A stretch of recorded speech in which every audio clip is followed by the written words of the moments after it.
Michelle, we need to answer those questions, especially because where we are, it's a communal area, which basically means there's a lot of cross-contamination with regards to the farm animals within the area, and they were concerned about the space that they're currently in, saying that there's not enough land for them to actually be separated from each other. But I want to bring in the Minister now to speak to us about these details. Minister, just perhaps from the beginning, let's look at the sort of vaccination that you've got at the moment. You can break it down for us. Is it enough? Well, I think we've got enough for the time being, but we will continue to build up the stocks and continue to order. We have to bring it in from Botswana, so there's a procurement process. But we've got 274 live cases around the country, but I think that we will have sufficient vaccine to be able to bring in and to meet the challenges and requirements. But obviously, we will continue to buy what we need until we've got our local production coming on stream. We hope that's going to be in the first quarter of next year.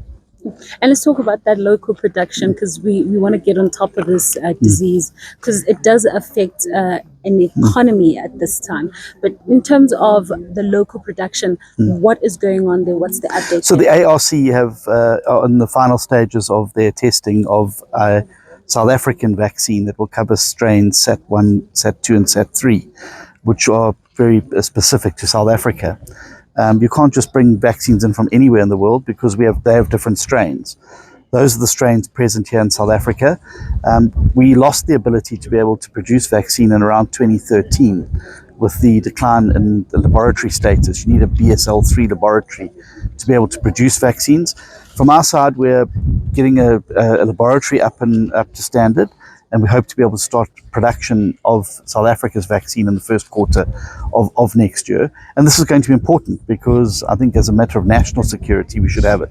Then when it talks to volumes, I mean, we are exploring as a result of the Bosberaad that was held with government, industry players and scientists and doctors. We're looking at various options, either manufacturing under license using private manufacturers in the vaccine space. We've had offers from other countries, other BRICS countries, to offer help manufacture. So these are all things we would have to look into once that vaccine is finally approved and ready to roll. And in terms of the animals itself, at this point, are you on top of the FMD, or which provinces are currently an issue? Yeah, we're FMD free in the Northern Cape and the Western Cape. I've declared the quarantine zones and disease management areas that we had in the Eastern Cape and Limpopo closed. Those cases are closed. The provinces mostly affected, KwaZulu-Natal, where we have the most number of cases, Gauteng, and the Northwest Province, with a small selection in Mpumalanga. So the focus now, and that's why I'm here today, is to look at the vaccination process here and also listen to the community about some of the concerns that they may have, to better understand when we're making policy interventions that, you know, there are different circumstances that farmers find themselves in. But I'm very, very confident that we have the right interventions in place. There's nothing more we can be doing than what we're doing at the moment.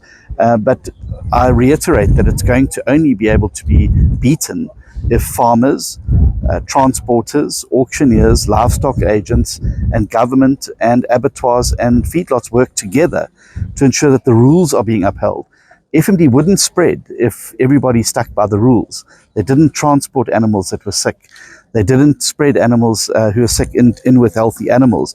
They didn't send unhealthy animals to auctions, and auction houses were discerning about what animals they took in, and livestock agents weren't irresponsible in terms of taking animals that they know come from disease management areas and transporting them to other parts of the country. That is how this disease is spread.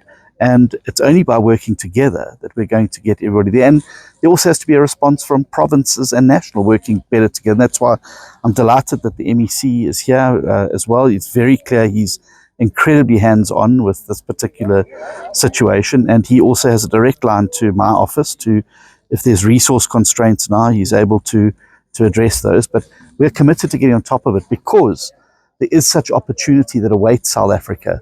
If we can become an FMD-free country, it'll open up the huge opportunity for the beef market on both the local and export level to really provide livelihoods, jobs, and economic income for many, many more South Africans. Thank you very much for speaking to us. That's the